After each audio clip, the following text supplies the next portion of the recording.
Diqqat, birinchi savol.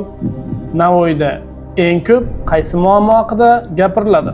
Variantlar: havo ifloslanishi, ozeroning qachon to'lishi, talabalar shovqini va shahardagi tirbandlik. Qiyin savol bo'ldi-ku. Zaldan yordam olsam bo'ladimi? Umidaga qo'ng'iroq qilsam bo'ladimi? Alo, Umida. Navoiyda odamlar ko'proq qaysi muammo haqida gapirishadi?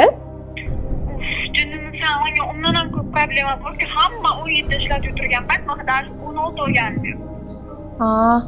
Muammo iPhone 17 chiqqan ekan aka. Afsuski bu noto'g'ri javob. Keyingi savolga o'tamiz. Ikkinchi savol. Navoiyda bugun kanalda Mega Showsining bosh yutug'i nima? Bu savolga variant shart emas. Buni butun Navoiy biladi-ku. Shouning dastlabki 5 kunida 10 million so'mdan ortiq pul tarqatamiz. Va 60 dan ortiq sovg'alar o'z egasini topadi. Keyin esa ikkita sirli bosqich boshlanadi. Va faqat eng kuchli 5 ishtirokchi finalda iPhone 17 Pro Max uchun bellashadi.